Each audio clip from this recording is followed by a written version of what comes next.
सन्निहित आत्मा एक आवश्यक विषय वाणिपीडिया से देहधारी आत्मा 9 द्वारों वाले शहर में रहती है। शरीर की गतिविधियां या शरीर का अलंकारिक शहर प्रकृति के विशेष गुणों द्वारा स्वचालित रूप से संचालित होता है। आत्मा यद्यपि स्वयं को शरीर की स्थितियों के अधीन कर रही है, यदि वह चाहे तो उन स्थितियों से परे हो सकती है। केवल अपनी श्रेष्ठ प्रकृति की विस्मृति के कारण वह भौतिक शरीर के साथ तादात्म्य स्थापित कर लेता है और इसलिए कष्ट भोगता है। कृष्ण चेतना द्वारा वह अपनी वास्तविक स्थिति को पुनर्जीवित कर सकता है और इस प्रकार अपने अवतार से बाहर आ सकता है। श्रील प्रभुपाद की पुस्तकें, व्याख्यान, वार्तालाप और पत्र इस आवश्यक विषय की व्यापक प्रस्तुति प्रदान करते हैं, जैसा कि वाणी कोट्स एम्बॉडीड सोल्स श्रेणी में देखा गया है। उनकी पुस्तकों का एक परिचय निम्नलिखित 8 उद्धरणों में दिया गया है।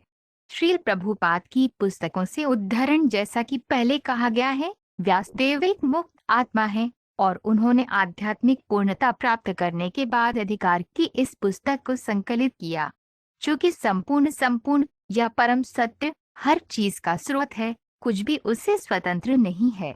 एक अर्थ में जो कुछ भी अस्तित्व में है वह परम सत्य का शरीर है।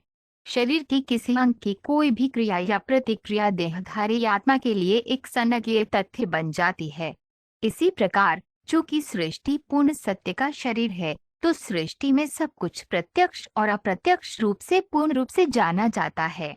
भगवान चैतन्य की शिक्षा, अध्याय 23। चूंकि संपूर्ण या परम सत्य हर चीज का स्रोत है, कुछ भी उससे स्वतंत्र नहीं है। एक अर्थ में जो कुछ भी अस्तित्व में है वह परम सत्य का शरीर है। शरीर की किसी अंग की कोई भी क्रिया या प्रतिक्रिया देहधारी आत्मा के लिए एक संज्ञेय तथ्य बन जाती है। इसी प्रकार चूंकि सृष्टि पूर्ण सत्य का शरीर है, तो सृष्टि में सब कुछ प्रत्यक्ष और अप्रत्यक्ष रूप से पूर्ण रूप से जाना जाता है। भगवान चैतन्य की शिक्षा, अध्याय 23। जिस प्रकार देहधारी आत्मा निरंतर इस शरीर में लड़कपन से युवावस्था और बूढ़ापे तक गुजरती रहती है, उसी प्रकार मृत्यु के समय आत्मा दूसरे शरीर में चली जाती है। आत्म साक्षात्कारी आत्मा ऐसे परिवर्तन से हतप्रभ नहीं होती। भगवद गीता या किसी अन्य वैदिक साहित्य के ऐसे श्लोक किसी के निधन के अवसर पर मूल्यवान निर्देश देते हैं। भगवद गीता या श्रीमद् भागवतम के ऐसे निर्देशों पर चर्चा करके एक शांत व्यक्ति निश्चित रूप से समझ सकता है कि आत्मा कभी नहीं मरती है, बल्कि एक शरीर से दूसरे शरीर में चली जाती है। चैतन्य चरितामृत, आदि लीला 16.23। इसलिए भ्रमित स्थिति में होने के कारण देहधारी आत्मा स्वयं को परिस्थिति जन्य भौतिक शरीर के साथ पहचानती है और जीवन के अस्थायी दुख और सुख के अधीन हो जाती है। भगवान परमात्मा या परमात्मा के रूप में जीव के निरंतर साथी हैं और इसलिए वे व्यक्तिगत आत्मा की इच्छाओं को समझ सकते हैं, जैसे कोई फूल के निकट रहकर उसके स्वाद को महसूस कर सकता है। इच्छा जीव के लिए अनुकूलन का एक सूक्ष्म रूप है। भगवान उसकी इच्छा पूरी करते हैं जैसा वह योग्य है। मनुष्य प्रस्ताव करता है और भगवान समाधान करता है। भगवद गीता 5.15। हे प्रोविडेंस, तुम्हें कोई दया नहीं है।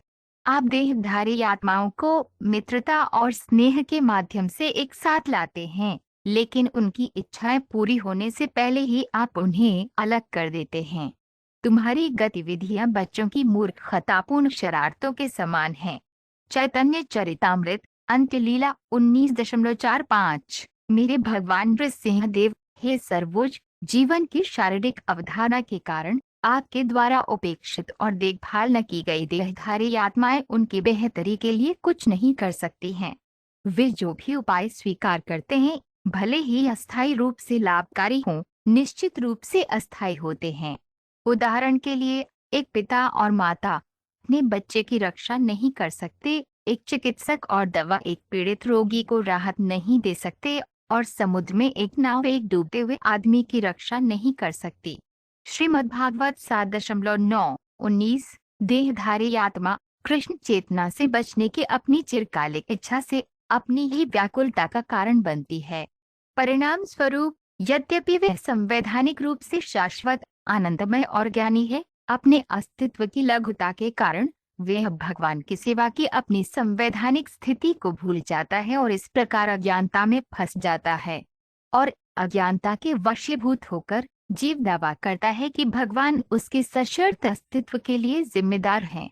भगवद गीता 5.15। जीवन के मानव रूप को अर्थदा कहा जाता है क्योंकि शरीर बहुत अच्छी तरह से देहधारी आत्मा को सर्वोच्च पूर्णता प्राप्त करने में मदद कर सकता है।